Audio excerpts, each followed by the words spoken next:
Thanks for being here. Subscribe to Cheating Stories Best, so you don't miss new stories. A routine work meeting at the estate with the boss, or is it not that simple? In today's story, we'll answer that question. Have a good one. Kurt, you rode his thoroughbred all day. It's only fair that he rides yours tonight, she said, turning and leaving the bedroom. What the heck? I muttered to myself. My thoughts drifted back to the events of the last day. It all began with a trip to Audra's home in Rolling Hills, California. Audra was excited but a little nervous. It was the first time her boss, Chad Haverson, the owner of her company, had invited the department heads to his home. We were supposed to stay until Sunday evening, then return to our apartment in Los Angeles. As I reflected on the trip, I wondered if everything had been planned from the start. There might not have been specific plans, but perhaps there were hints.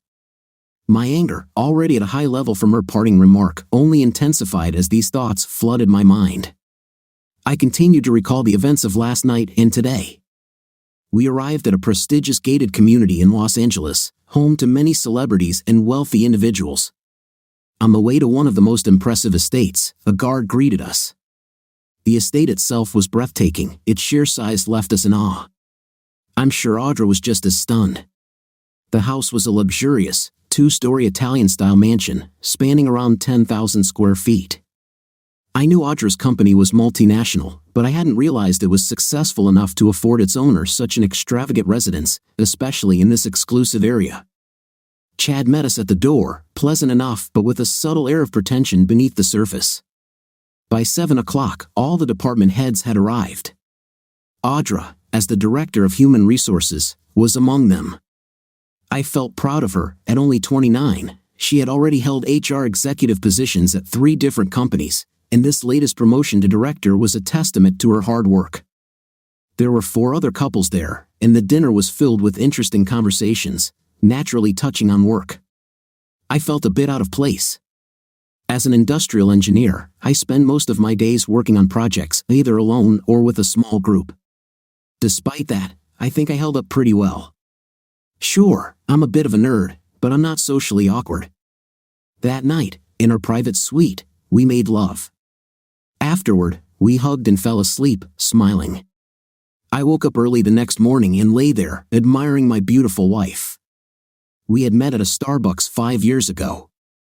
She had grabbed her latte from the barista, quickly turned around, and ran straight into me. The lid popped off her cup, and hot coffee spilled onto my chest. Damn, that's hot. I gasped, stepping back and pulling my shirt away from my chest. At first, I didn't even look at the woman who'd burned me. I was more concerned about my shirt. Great, now I need to buy a new one, I thought. Audra was mortified and immediately apologetic. When I finally looked up, our eyes met. It wasn't love at first sight. I'm logical enough to know that, but there was an instant connection. She fussed around, not knowing what to do. I'm really sorry. Are you okay? Can I buy you a new shirt or pay for the cleaning? She stammered. I replied, don't worry about it. It's an old shirt, probably already outlived its usefulness. I thought I was being clever. She laughed, and that was the beginning. 5 years later, here we were. We dated for a couple of years and then got married.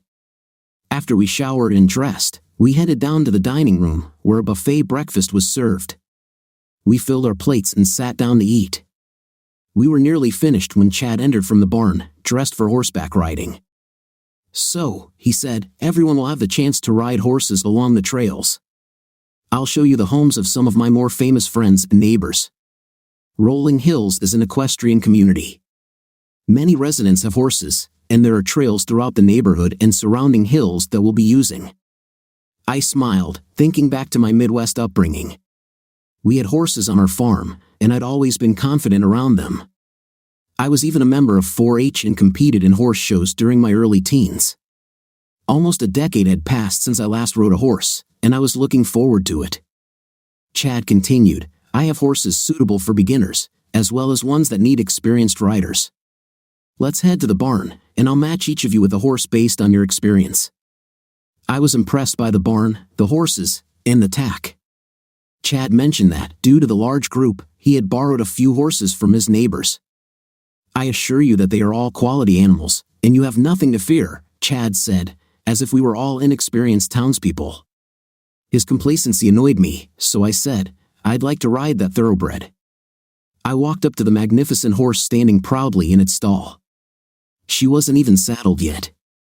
Hey, Chad warned, Brandy is a temperamental animal. I don't think she's suited for anyone here. I opened the stall and approached the horse, letting her know I was an experienced rider. She didn't even flinch, sensing my confidence. Chad noticed this and smirked. If you're really determined to ride Brandy, I should warn you, I'm not responsible if she throws you. I could tell he was trying to scare me and assert his authority in front of the others. Audra chimed in, Kurt, maybe you should listen to Chad and choose another horse. Let him pick one for you. My male ego was bruised by her lack of faith.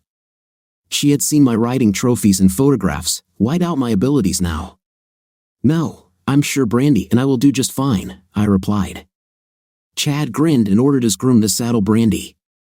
I helped the groom as he worked, noticing Brandy was a little nervous around him.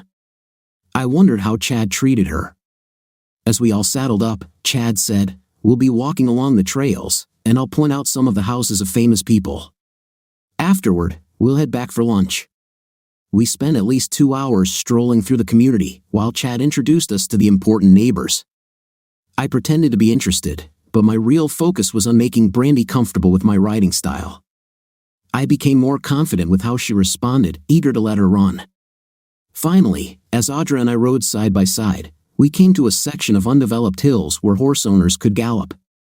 Let's speed up and let these majestic animals show us what they can do, I suggested. Kurt, I don't feel comfortable doing this, Audra replied. Let's stay with the group. Audra, you're riding a quarter horse, one of the most stable and balanced breeds. Trust your horse, she knows what to do. I don't want to take any chances, she insisted.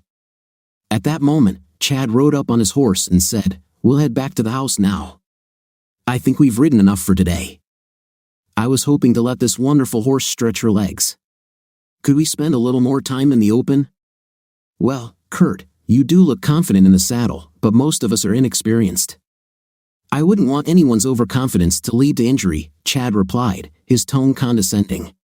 He understood I knew how to ride, but in his eyes, I was just a simple nerd. He was challenging me, and I decided to play along with his arrogance. Audra thinks it's better to stay with the group, I teased. I wouldn't want anyone to feel inferior because of their lack of experience. For a brief moment, I saw a look of contempt cross Chad's face. Well, he said, let's have some lunch, and maybe afterward, you and I can come back and let these animals run. I didn't like how he referred to the horses as animals, he spoke of them like they were nothing more than dumb creatures. During lunch, the others discussed the houses and celebrities they had seen, while Chad's chest puffed with pride at every compliment. After lunch, we sat on the large terrace, chatting. I listened with half an ear, my mind on galloping through the hills. As several guests excused themselves to change out of their sweaty clothes, Chad turned to me and said, So, Kurt, do you still think you can handle Brandy in the open areas? I knew he was trying to get me to back down, and Audra sensed it too. Darling, she said, let's just relax here and talk to the others. She didn't want me to do anything that would make her boss look bad, but I couldn't stand his patronizing attitude. I'd love to go for a ride, I replied, but I don't want to tear you away from your guests. I either challenged him or gave him the opportunity to decline, but I could see he wanted me to fail. They'll find something to do for a couple of hours, he said. Let's see what you can do. As I stood up to head back to the barn, Audra gave me a look that said, Don't screw this up. She clearly didn't want me to do anything that would embarrass her or her boss. During the ride, Chad tried to show off his skills, but it was obvious he knew I could handle myself. We took my thoroughbred and his quarter horse into an open field and let them run. I merged with Brandy, she was incredible. I lost all sense of time as we galloped through the hills. When I finally slowed down and looked back, Chad was at least a quarter of a mile behind me. We stopped at the top of a hill and waited for him to catch up. He was clearly annoyed, but he didn't say anything. We continued the ride, and I let Chad lead more for his ego than because I didn't know all the trails. All too soon, we were back at his house. I directed Brandy straight into the barn and into her stall. Chad dismounted from his horse at the barn entrance and said, "I have to check on my guests." His tone made it clear that I was no longer welcome. I spent an hour removing Brandy's gear and thoroughly polishing her. I missed this. Growing up around horses was a great experience. As I walked toward the house, I saw Chad talking to Audra. He was standing very close to her, and I didn't like it. She turned and looked at me, her expression nervous and a little angry.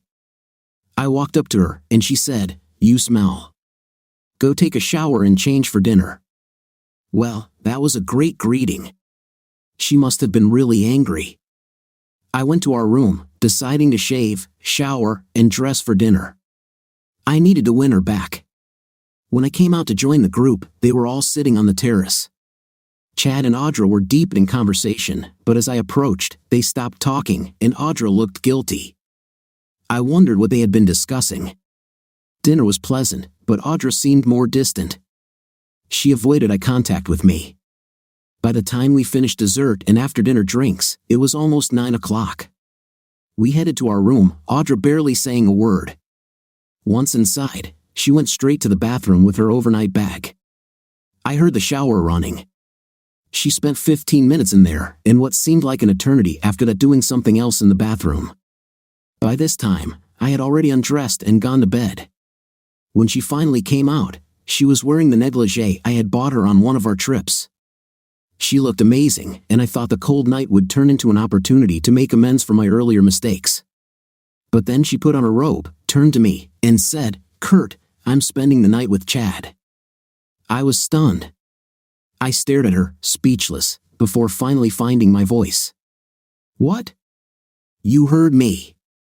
I'm spending the night with Chad. What the hell? Is this a joke?" "No. I'm drawn to him, and he asked me to." "You're the director of human resources. You know how wrong this is. It's one night.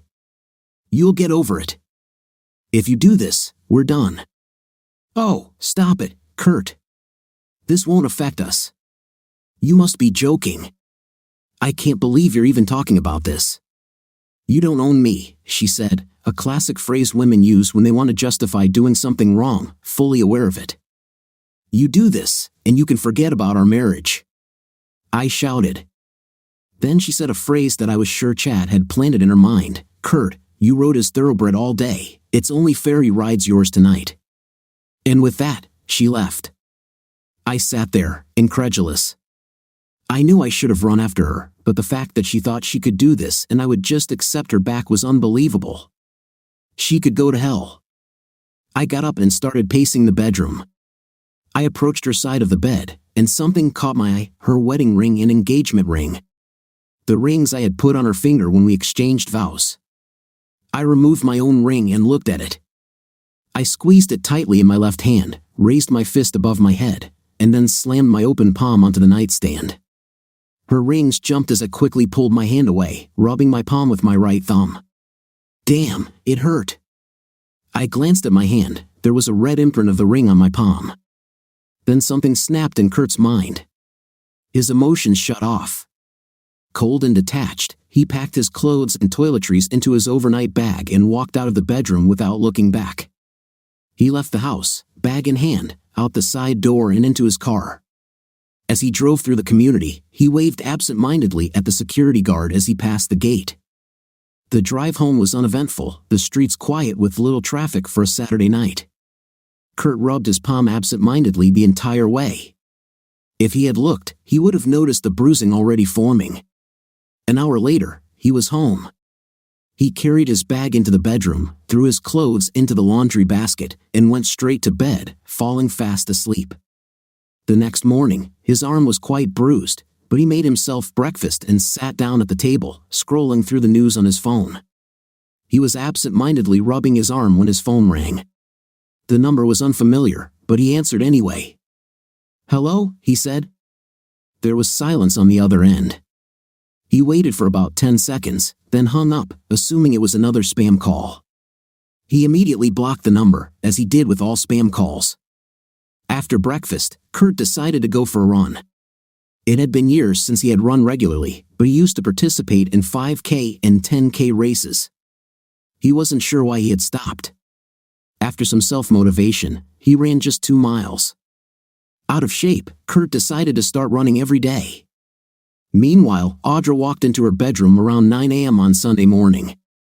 The first thing she noticed was Kurt's absence. She went to the dining room to see if he had gotten drunk at the bar and fallen asleep there, but he wasn't there. A feeling of dread came over her. Where could he be? She returned to the bedroom and noticed that Kurt's overnight bag was missing. She checked if the car was still there, but of course, it wasn't. She had feared this might happen, but she still hadn't been prepared for it. He had been furious when she left him, and she couldn't blame him. She had rejected him for some mediocre fling. Tears welled up in her eyes as she sat down on her side of the bed. What had she done? Chad had been so charming, his power and wealth so alluring, and coupled with Kurt acting like a fifth place when she asked him not to ride, she had been driven to leave her husband. Crying, she dialed Kurt's number. "Hello?" Kurt answered. "Oh, Kurt, I'm so sorry. Please, forgive me. Please, come back and get me. We need to talk about this, please." Her voice cracked as she pleaded for forgiveness. There was silence on the other end, and then Kurt hung up. She tried calling back, but he didn't answer. "Oh my God, what should I do now?" she muttered to herself as she wiped her eyes. Her gaze fell on the bedside table. Her rings lay askew, and Kurt's wedding ring sat in the middle. "Damn it," she whispered, picking up his ring. She noticed a perfect circular imprint on the wood, a symbol of their marriage. She remembered the day she had placed that ring on his finger while saying her vows in front of family and friends. She started crying uncontrollably. About half an hour later, Audra entered the dining room, where the others were finishing breakfast. Her eyes were puffy and red. "Audra, are you okay?" one of the directors asked. She sobbed, then sat up straight and asked, "Can someone give me a ride home after you leave?" They didn't ask any questions. They already had an idea of what had happened. They had seen Chad flirting with her the previous day. The wife of one of the directors spoke up. "Of course, honey. We can leave whenever you're ready." Audra felt miserable about what she and Chad had done. She turned and went to gather her things. She put her rings back on, knowing that restoring her marriage wouldn't be easy. She hoped Kurt would put his ring back on as easily as she had, but doubted it. She took off her robe and looked at the negligee Kurt had bought for her on one of their vacations. How could she have done this? What had she been thinking? Clearly, she hadn't been thinking about Kurt or their marriage. She started crying again as she took a shower, trying to wash off the guilt she felt, but after about 20 minutes, she realized no amount of scrubbing could cleanse her conscience. She got out of the shower, dried herself with a towel, and looked in the mirror. At least there were no physical signs of what she had done. She didn't have to hide. She got dressed, packed her things, and didn't even bother putting on makeup. She knew she'd cry again. When she walked out into the living room, overnight bag in hand, the couple who had offered her a ride was already waiting. Their suitcases were packed in the car. "Okay, honey," the woman said. "Let's get you home." The ride was mostly quiet. What could they say? What could Audra say? It was already past noon when she entered their rented apartment. She felt empty. She knew Kurt wasn't there. She went straight to his dresser and opened the drawer. His things were still there. Well, that's a good sign, she told herself, half expecting him to have left already. Meanwhile, after Kurt took a shower to wash off the sweat from his run, he decided to go outside and enjoy the weather, maybe take a walk on the beach. As he got into his car, he put his hand on the steering wheel, then quickly pulled it away. His palm was still bruised. He thought about going to a medical center, but shrugged it off. After walking on the beach, he felt great. By lunchtime, he was hungry and decided to stop for a burger. He sat inside the restaurant, watching people. His attention focused on a young couple, probably around 20 years old. He didn't know why they stood out, but he kept watching them. They were so engrossed in each other, oblivious to the world around them. Kurt smiled at the sight. After lunch, he decided to take a drive along the coast. The scenery was beautiful, but something nagged at him as he drove through the surrounding hills. Audra. She had been trying to call Kurt all day, but it kept going to voicemail. She wanted to hear from him, but it was already 5 o'clock, and she hadn't heard a thing. She started to worry, would he ever come back? She thought about calling one of their friends, but how could she explain why he wasn't with her? Everyone knew they were supposed to be spending the weekend at her boss's place in Rolling Hills. Cleaning, her usual habit when nervous, kept her busy until she suddenly heard the front door open. She walked out of the bathroom and saw Kurt plop down on the couch, pick up the remote, and turn on the TV. "Oh, Kurt, I'm glad you're back. I'm so sorry for what I did. Can you forgive me?" Audra pleaded. Kurt didn't say a word, just continued watching TV. "Kurt, will you talk to me?" she asked, moving closer. He still ignored her, and she hated that about him. When he was angry, he would punish her with silence. "Stop with the silent treatment, Kurt.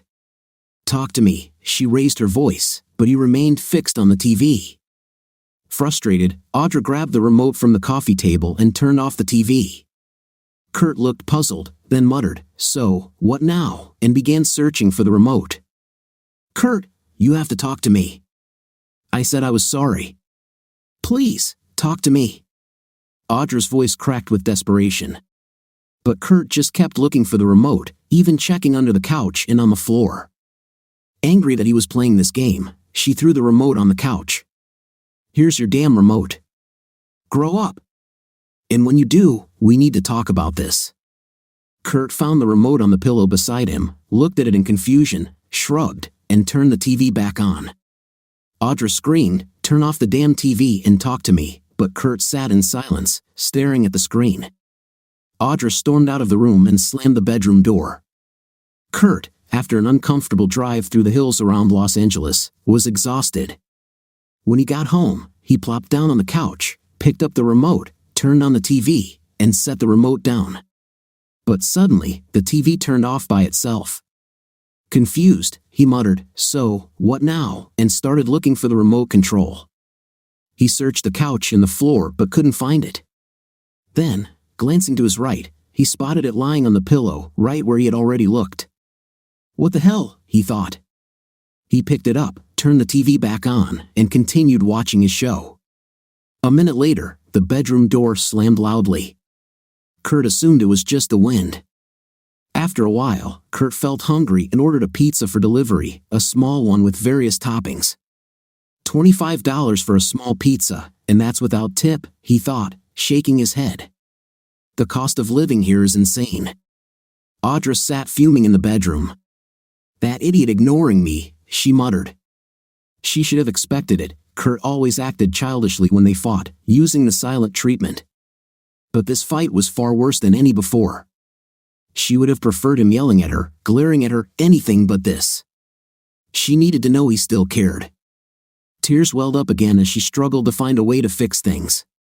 Eventually, she must have fallen asleep because when she woke up, it was already dark. She stepped out of the bedroom to check on Kurt. An empty pizza box lay on the coffee table, but Kurt was nowhere to be found. She checked the bathroom and then the guest bedroom. It was locked. Defeated, she lowered her head and returned to their bedroom. Monday morning, Kurt woke up early, determined to start training for a 5K race. He found a Planet Fitness gym near work, signed up, and began running on the treadmill. During his 45-minute run, he wondered why he even lived in California.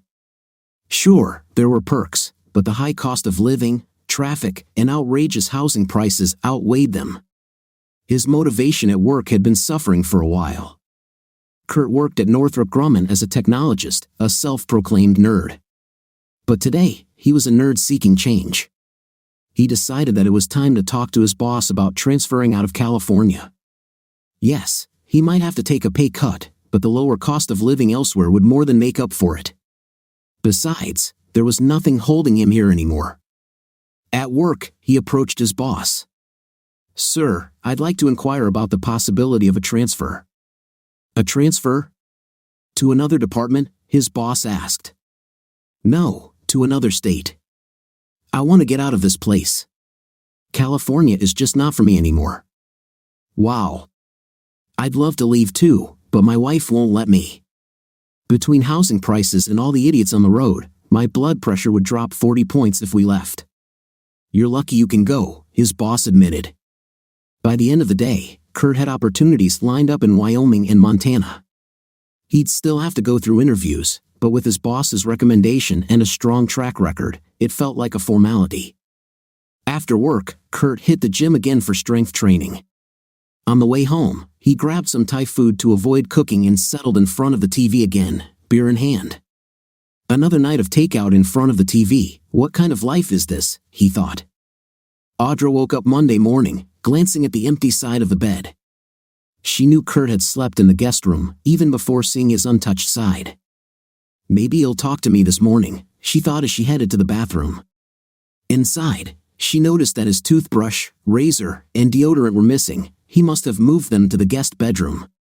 She went to the guest room door and knocked.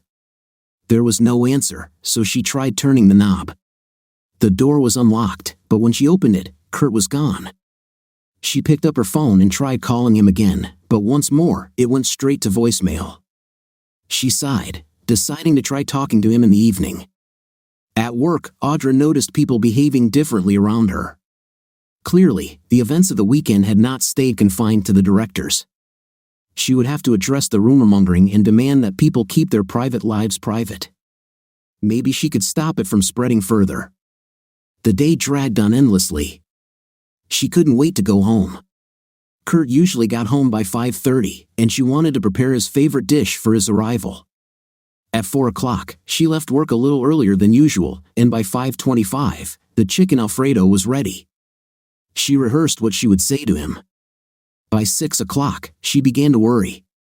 She checked his things. They all seemed to be there, which was a good sign. He hadn't left. By 6:30, anger was beginning to rise in her. The food sat in the oven to stay warm. She tried calling him again, but there was still no answer. All she could do was wait. She kept glancing at the clock, the numbers on the digital display seeming to change at a torturously slow pace. At 7:03, Kurt finally walked through the door. Audra jumped up and went to the oven to get the food. Kurt walked into the kitchen, and Audra said, "I made your favorite. I'll put it on the table now." Kurt opened the refrigerator, grabbed a beer, and walked back into the living room. Audra set the dish on the table and looked at him, sitting in front of the TV, already eating takeout. "Kurt, I cooked dinner. The least you could do is come to the table and eat it, even if you don't want to talk to me." There was no reaction, not even a glance. "Kurt, listen, you have to stop this. You have to say something." Again, there was no response. "Well, to hell with you," she shouted, throwing the chicken Alfredo into the trash. She stormed out of the room, slamming the door behind her. She had to find a way to reach him, but what could she do? Half an hour later, she returned to the living room. "Kurt, will you look at me? Will you talk to me?" she begged, her voice quiet now. There was still no reaction. He just continued watching TV. She decided to keep talking anyway. "Listen, Kurt, I know you're angry. I understand what I did was wrong. I wish I could take it all back, but you know I can't. How can we survive this if you won't talk to me? Tell me what you want me to do." She debated whether to tell him she would quit her job, but she had worked hard to reach her position. Her job fulfilled her, and she needed it. Kurt continued to ignore her, leaving her feeling utterly broken. What should she do?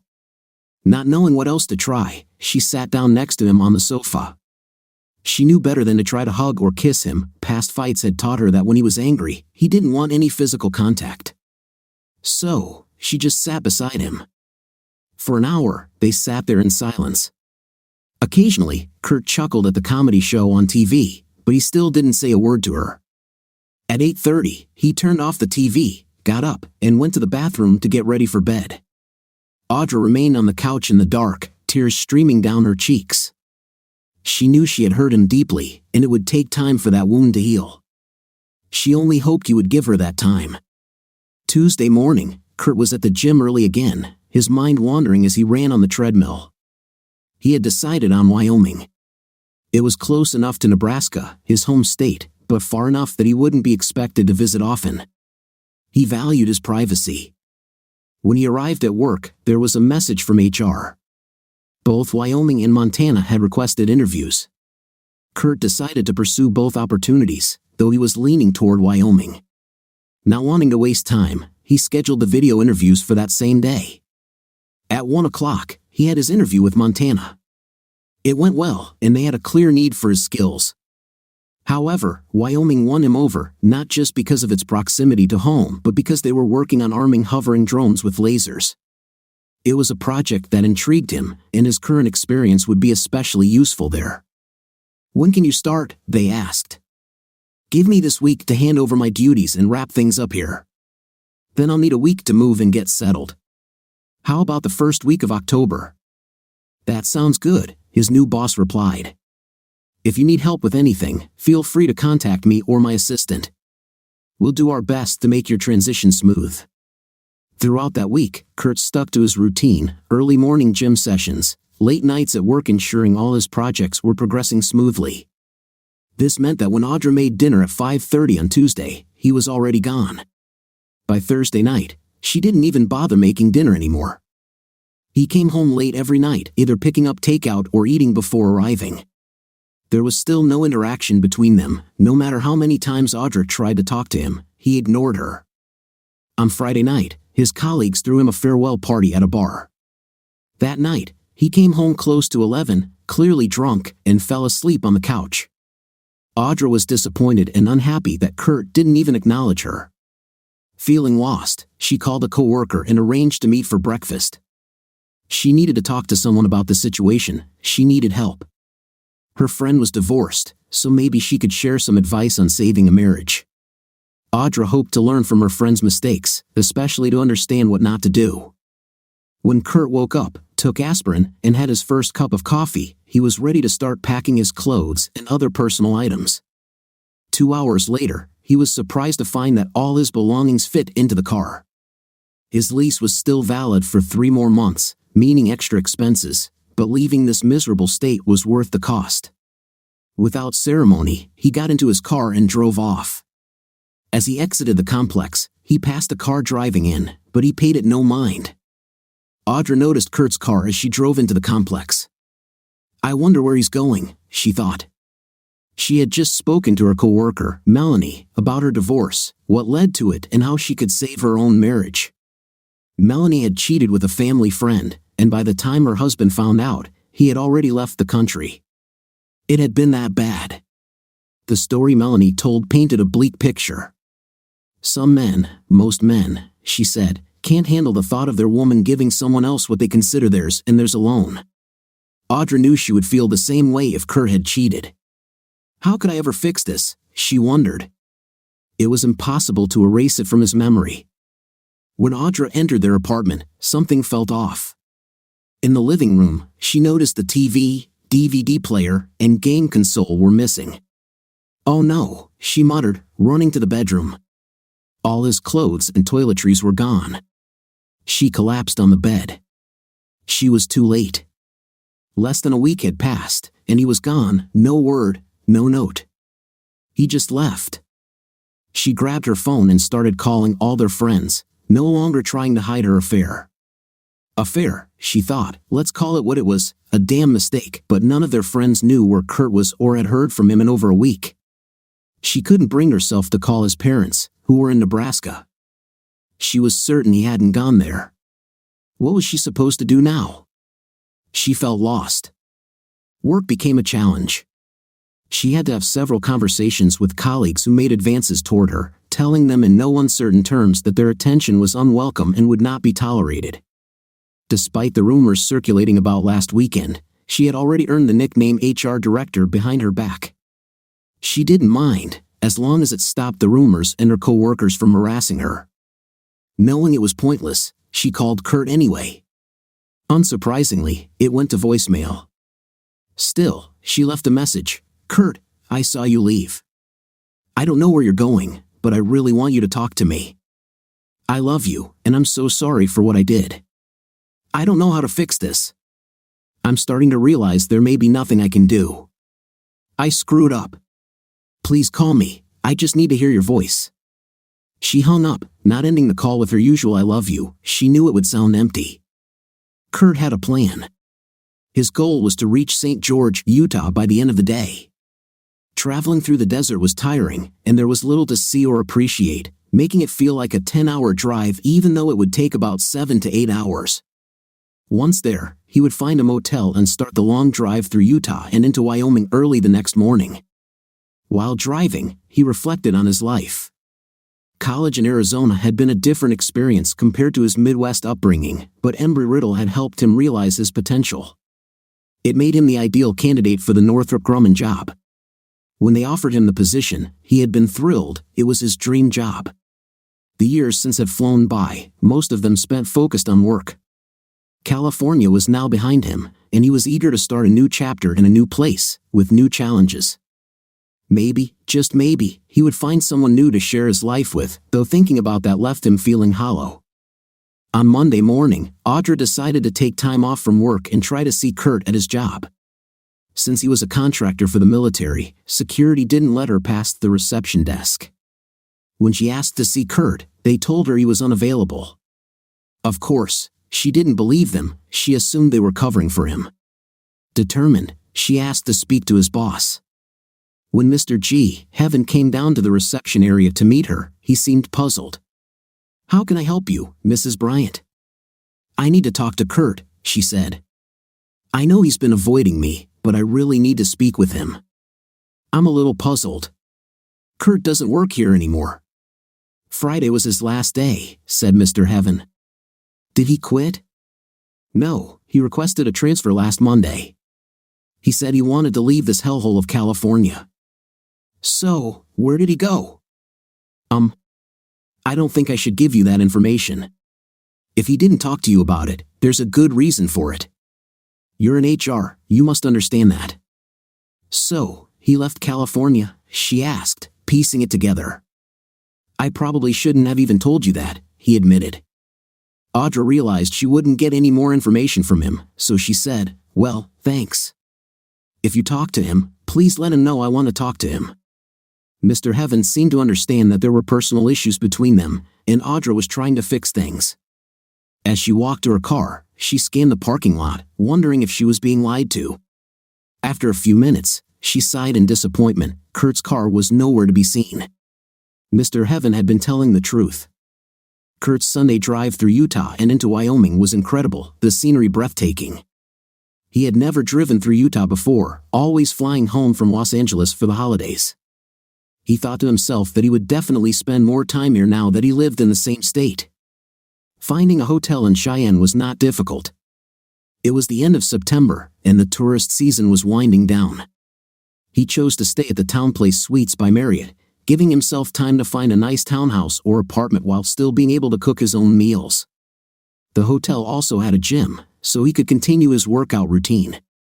He also reminded himself that he'd need to change his Planet Fitness membership to Cheyenne or cancel it and get a new one. This thought prompted a mental list of things he needed to do: open a new bank account, update his job with the new automatic transfer information, and, of course, change his driver's license. He started jotting everything down. On Monday, he set out to complete his to-do list. The DMV experience was exactly what he expected: take a number and wait. Thankfully, it didn't take as long as he had feared. They were efficient. Opening a new bank account was also easier than expected. He even received a debit card on the same day. He would wait for the checks to arrive before closing his California accounts. By 2 o'clock in the afternoon, Kurt had completed all the tasks on his list. He decided to stop by his new workplace and introduce himself to his boss. His boss was extremely helpful, offering advice on which areas of the city to avoid and which were best for finding housing. After a half-hour conversation, Kurt felt optimistic about their working relationship. Wyoming was shaping up to be a positive change, perhaps even a permanent one. Weeks passed. Kurt adjusted to his new job, and Audra continued her efforts to locate him, but with no success. Finally, she decided to take drastic measures. She picked up the phone and called Kurt's parents.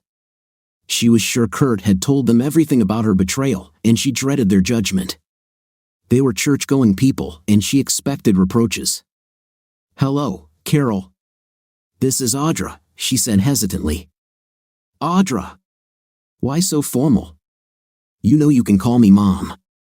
Audra was puzzled. Had Kurt not told them? "Sorry, Mom. How are you doing?" "Just fine." "So, how do you like Wyoming?" "So, that's where he is," Audra thought. "Not bad," she replied, before taking a chance. "What did Kurt say about it?" "Oh, you know Kurt. He's not a man of many words. He said he was glad to get out of California. I was surprised you didn't mind him leaving." "Well, we discussed it," Audra lied, "but I think we'll get used to the Midwest. I'll give it a chance." "Good. I'm sure you will." "Okay, thank you, Mom. I have to go, but I'll be in touch," Audra said, ending the call. She was confused. Kurt had left without saying a word to her, but he hadn't told his parents about the details of their breakup either. Was there still hope? If he hadn't told them, maybe he was still willing to work things out. But how could they fix their marriage if he wouldn't answer her calls? At least now she knew where he was. She decided to buy a burner phone to call him from, thinking he might pick up if he didn't recognize the number. She immediately went to the store and bought the phone. He must answer, she told herself. She dialed his number. "Welcome to Verizon Wireless. The number you have dialed has been changed, disconnected, or is no longer in service. Please check the number and dial again."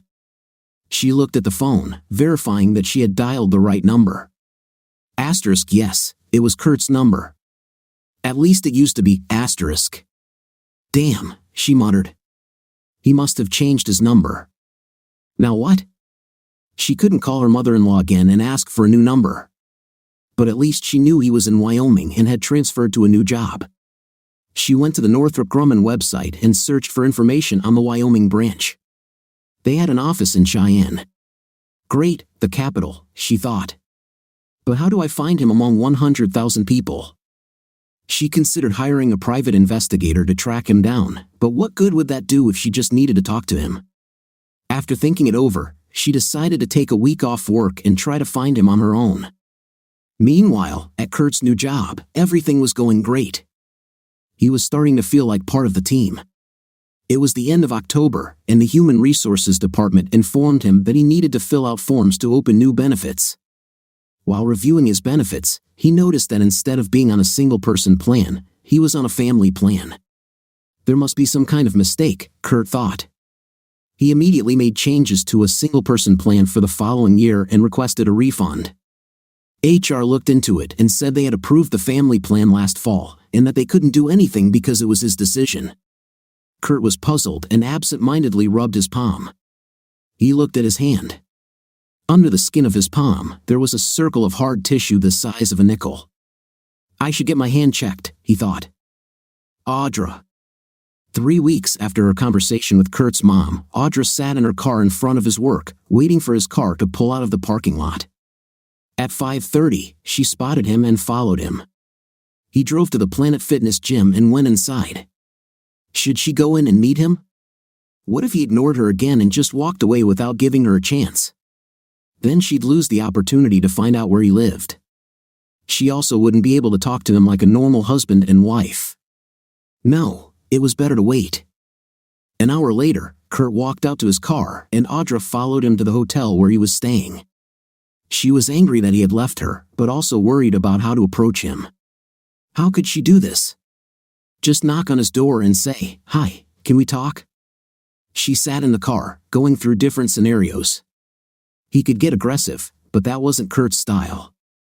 He could start screaming and cursing. She would deserve it, and in fact, that would be better than the silent treatment he had given her at home. Maybe he would use that punishment again and just refuse to talk to her. They needed to discuss this. She had made a huge mistake, and she knew it, even while it was happening. But the fact that Kurt didn't listen to her and instead went riding off to show himself off to Chad irritated her greatly. He couldn't stay calm, and his actions jeopardized her position at work. By the time she realized she was making a mistake, she was already in bed with Chad. At that point, the damage was done. Finally, she worked up the courage to go to Kurt's door and ring the bell. She heard Kurt inside approaching the door. She knew he was looking through the peephole. After 10 seconds, he walked away from the door. She started knocking and begging him to open the door and talk to her. There was no answer. Now she was angry. She started banging on the door, ringing the bell, and screaming for Kurt to open the door. The neighbors from the next room opened their door and looked at her. She stopped. "What are you doing?" they asked in an accusatory tone. "I'm trying to get my husband to open the door and talk to me," she exclaimed. "Husband? Kurt lives here. He's not married. I think you have the wrong person. He is married." "We've been married for 3 years," Audra said. The wife of one of the neighbors spoke confidently. "We've invited him to dinner a couple of times, and he categorically stated that he was not married. He dated a girl in college for a while, but it didn't work out. I don't know what kind of nonsense you're trying to pull, but if you don't leave, we'll call the police." Audra stood there in shock. He told everyone he was single. How could he, she thought.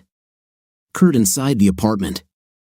Kurt had just gotten home, tossed his gym clothes into the washing machine, and put on some sweatpants to relax. Then the doorbell rang. He walked up and looked through the peephole. "Strange," he said to himself. There was no one there. A few minutes later, he heard his neighbors talking on the sidewalk. It sounded like an argument. They were a nice couple, and he hoped they would work things out. As he stood there, he absent-mindedly rubbed his palm, feeling the circle under his skin. Audra. The police won't help here, Audra told herself as she walked back to her car. She needed to find a way to get Kurt to talk to her. As she sat in the car, she thought about their time together. If she hadn't been so clumsy, they would never have met. Why the hell did I do what I did? She wondered. She knew Kurt and his Midwestern values would never have tolerated what she had done. Chad was so charismatic and powerful, it was as if she had no control. At least, that's what she told herself, though deep down, she knew it wasn't true. She knew it was wrong. She knew it would ruin their marriage. But Chad was so convincing, and he had a point to prove after Kurt showed off his superior writing skills. Damn it, Kurt, why did you have to provoke him, she thought, knowing she was shifting the blame from herself to Kurt. She also knew that despite her saying, "You don't own me," it wasn't how either of them felt. They were one. They were each other's most treasured. She started crying again. After 10 minutes, she started the car and drove to another hotel. The night was restless. Audra had nightmares about Kurt disowning her, saying that he never really loved her, that she was just a good body to him. In the morning, she decided to go to his work and talk to him there. At 10 a.m., Kurt received a call from the receptionist, who said someone was at the front desk asking to see him. I wonder who it could be, he thought. When he approached the reception, Chloe, the receptionist, said, "This woman asked for you," pointing to the seating area. He looked around and saw no one. Laughing, he said, "Funny, Chloe. You're making fun of the new guy, huh? Making me feel part of the team already." Then he turned and walked back to his desk, absent-mindedly rubbing his palm, as he often did. Chloe looked puzzled as Kurt walked away. Audra, who had been standing just 5 feet from him, was shocked. Kurt had completely ignored her, not even acknowledging her presence in the same room, right in front of someone else. Chloe apologized to Audra, who explained that she was Kurt's wife, but that they had a big fight. Unsure of what to do, Chloe called the HR specialist. When Mr. Ben Miller arrived, he discreetly assessed the beautiful woman sitting in the waiting room. How strange, he thought. I didn't think Kurt was married, but as an HR professional, he had to handle the situation delicately. "Hello, I'm Mr. Ben Miller. How can I help you, miss?" "I want to talk to my husband, but he doesn't want to talk to me," Audra said. Puzzled, Ben glanced at the receptionist. "She came to see Kurt Bryant," Chloe explained. But when he came out, he completely ignored her and walked away. Now Ben was really confused. Kurt had recently spoken to him about changing his benefits, explaining that he was on a family plan even though he was single. Did he get divorced? Ben wondered. Kurt specifically told me he was single, Ben said carefully. In fact, he changed his benefits to reflect that. Are you recently divorced? No, Audra replied. We had a fight, and he transferred here. Not sure what to say, Ben offered. Let me talk to him for you. When he spoke to Kurt, the man was adamant that he was single. Ben returned to the waiting room and told Audra that Kurt insisted he had no wife. Audra was equally adamant, showing her driver's license, which did have the same last name as Kurt and an address in Los Angeles.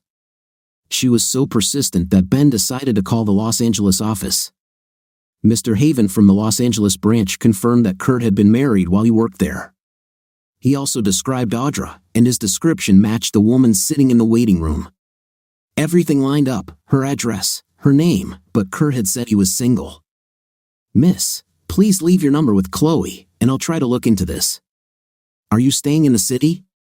Ben asked, privately wondering, a woman who looks like that, either she's made a serious mistake, or Kurt must really want to forget her. Ben decided to speak with a psychologist, concerned that something more complex might be at play. After all, they worked for a defense contractor, and ensuring employees' mental stability was crucial. The psychologist suspected selective amnesia and agreed to see Kurt the next day. Ben informed Audra of this. The doctor believes he may have selective amnesia, he said. What happened just before he transferred here? Audra hesitated. It was clear she didn't want to discuss it. Finally, she admitted, I cheated on him with my boss. Just then, Audra heard Kurt's voice. He was across the restaurant, talking to the hostess. I ordered takeout. Name's Kurt Bryant, he said. Seizing the opportunity, Audra stood up and hurried toward him. Kurt! Oh dear, I'm so sorry. Please forgive me, she pleaded. Kurt stood there, emotionless, ignoring her completely, not even looking in her direction. Audra grabbed his hand. It felt lifeless. She pulled at it, but his body didn't react. She stood directly in front of him, but he continued to ignore her.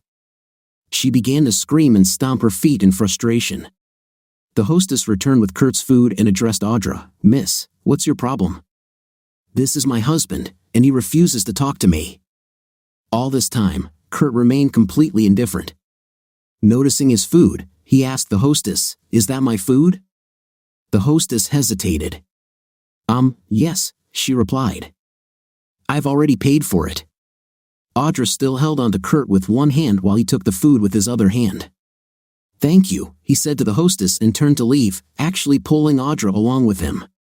He walked to his car, placed the food on the roof, pressed the unlock button, opened the door, and accidentally hit her with it. Throughout all this, Audra had been begging Kurt to say something to her. When the door hit her, she let go of his hand, and he took the food and got into the car, blocking the door. She started knocking on the window, but Kurt just started the car and drove away. Audra had to quickly step back to avoid having her foot run over. As Kurt drove away, she fell to the ground. Mr. Ben Miller, who had been observing the situation, couldn't believe what he had seen. He walked over to Audra, helped her up, and they returned to the restaurant to discuss what happened. Both were surprised by Kurt's complete disregard for Audra. I'm going to refer him to a psychologist again. Can you send me pictures of you and Kurt together? Mr. Miller asked. Of course, I have a lot of them.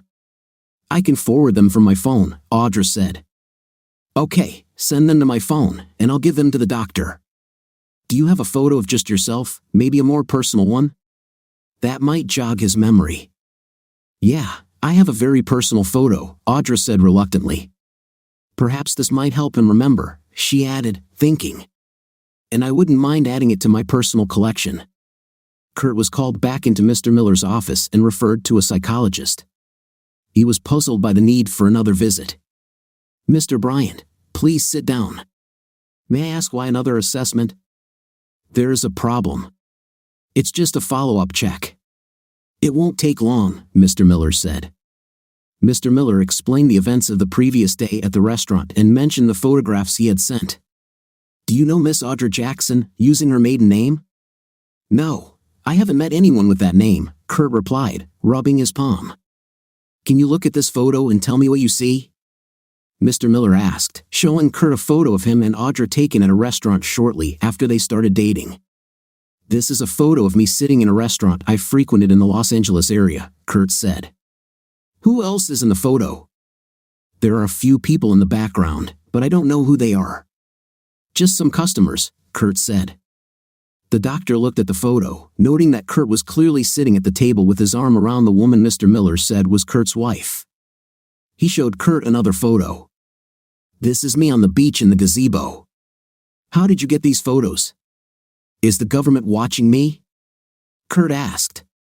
"Oh no, I got them from Mr. Ben Miller." "He received them from your friend in Los Angeles," the doctor replied. He showed Kurt a few more photos, and Kurt's reaction was the same. Despite his wife being in all the photos, he did not recognize her. Kurt was starting to get a little irritated, rubbing his palm continuously. "One more, Mr. Bryant," Mr. Miller said, showing Kurt a photograph of his wife in a negligee, sitting on the bed. "This photo appears to be of an expensive bedroom, possibly a hotel," Kurt said. "Okay, Kurt, thanks." "That's all," Mr. Miller said, releasing him. Kurt stood up and left, returning to work.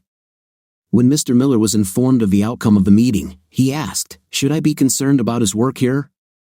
"No, I don't think so. He appears to be fully functional, other than blocking everything related to his wife. There shouldn't be any problem. In the future, he may remember these memories, but he may not. Those years with her were simply filled with his work life.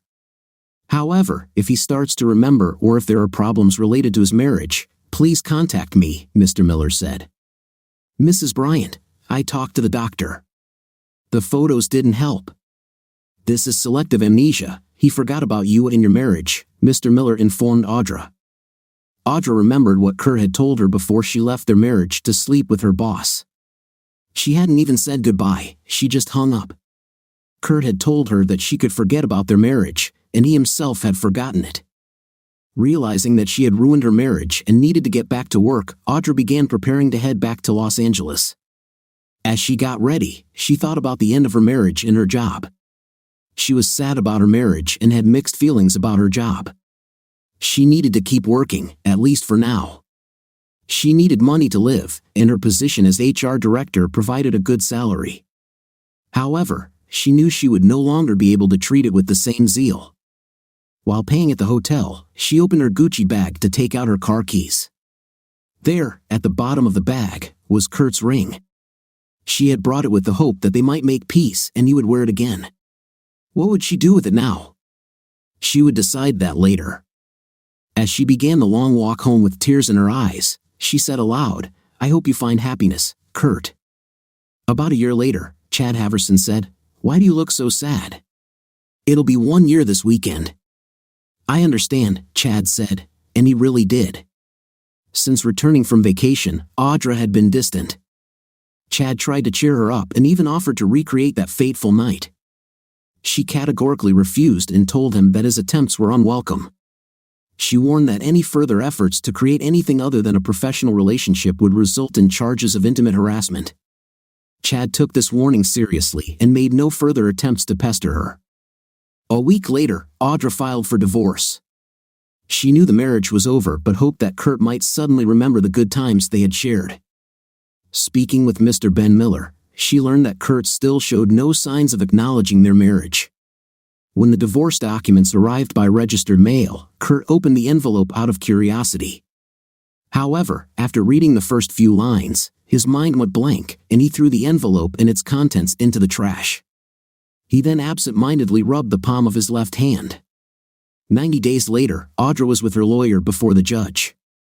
She had the medical report as well as Mr. Miller's report, which made it clear to everyone present that there was no reason not to grant the divorce. She would never forget her marriage to Kurt, but hopefully, she could find someone else and learn from her past mistakes. This weekend, Chad was in his stable, telling his groom to saddle up a thoroughbred horse. The groom looked surprised. Chad didn't usually ride this horse as it was too restive.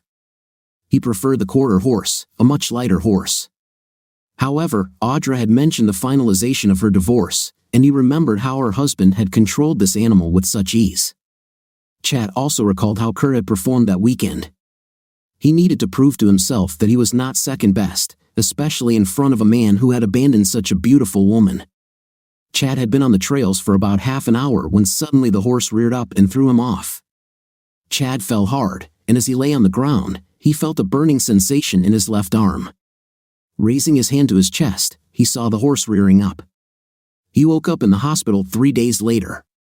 His arm was bandaged, and he was confused, trying to remember what had happened. The nurse, noticing his activity, entered the room. "Mr. Person, how are you feeling? You're in the hospital. Did you have an accident?" "I'll call the doctor, and she'll explain everything to you." He didn't even have a chance to answer or ask questions before she was already gone. He tried to remember what had happened but recalled very little. He began to assess his condition. His arm still hurt, he remembered that, and his back hurt, but otherwise, he felt okay. Then the doctor came in. She was a beautiful red-haired woman in her early 40s with a serious but sympathetic expression. "Mr. Hahn, my name is Dr. Pecan. How are you feeling?" "My arm hurts and my back also hurts, but otherwise, I'm fine," Chad replied. "You fell off your horse hard. What do you remember?" "I rode a thoroughbred horse through the hills around my estate," he said, trying to impress the beautiful doctor. "Something spooked my horse, and it threw me off. I remember falling to the ground and then my arm hurting. That's all I remember." "We'll discuss your arm in a minute. Can you tell me how your body feels? Where else do you have pain?" "My back hurts, but I hit the ground hard," Chad said. "Mr. Everon, call me Chad, please," he said. There was no reason not to move on to first names. "Okay, Chad. I need you to tell me if you can feel your toes." Chad thought for a moment, then panic began to overwhelm him. He couldn't feel his toes, his feet, or even his legs. He raised his head to see if they were there. Yes, they were, but he couldn't feel them, and no matter how hard he tried, he couldn't move them. "Your horse accidentally stepped on your pelvis with its front hoof. You have internal injuries, and your pelvic bone is broken. If it weren't for your neighbor who was on the trail and called an ambulance immediately, you probably would have died from internal bleeding." Chad was shocked. The doctor continued to explain his condition and prognosis, but he was barely listening. He was paralyzed from the waist down, that was all he could think about. Kurt said to Mr. Ben Miller, "You've been smiling all week. Is there a reason? Maybe you remembered some happy moments from the past?" "No, I don't really know why, but life just seems so great right now. There's no reason to walk around sullenly. It's a sunny day, and everything has been great this week," Kurt replied. He loved his job and had been working on a personal project for the past year, which involved a drone remote control system. They tested it the previous weekend, and even from half a country away, it could control drones equipped with lasers. The laser could hit a target from 3,000 feet with millimeter accuracy. The potential uses in military and law enforcement were virtually unlimited. "This will give us a huge advantage over our enemies," Kurt said, absent-mindedly rubbing the palm of his left hand and feeling a circle under his skin. "I'm happy for you, Kurt. Keep it up in the same spirit," Mr. Miller said. 3 weeks later, Chad was at home, trying to adjust to his new life. He had to move into one of the bedrooms on the first floor since his master bedroom was upstairs, and his wheelchair did not allow him to stay there. He also had to get used to having a colostomy bag and all the new routines and demands that came with his new life. He thought to himself, "What is my life like now?" His groom, cook, and now nurse were very sympathetic to his new situation, but they were simply paid employees. Apart from a few neighbors and the person who found him and called an ambulance, he had no other friends to visit him. Did he have real friends, or were they all just acquaintances? As he pondered this, looking out the window at the hills, his groom entered with a worried expression on his face. "What's happened?" Chad asked. "Sir, I think I need to call the vet tomorrow." "Why?" Chad inquired. "There is a wound on the horse that, despite all the ointments I've applied, does not heal." "Here, let me show you," the groom said, pulling up a photo. There was an obvious wound in the photo, a perfect circle the size of a nickel. Chad opened his left hand and showed it to the groom. Both looked surprised. On his palm was a perfect circle the size of a nickel. They didn't know what to think about it. That night, as Chad was trying to get to bed in his wheelchair, he took off his watch and placed it on the nightstand. There, something caught his attention. There was a print on the nightstand that seemed to match the perfect circle on his palm. He just looked at it, then looked at his hand. What do you think of our story today? It seemed to me that the wife was absolutely not worried about their relationship with her husband and so decided to confess to him what she wanted to commit. What's your opinion? Write in the comments. Until new videos.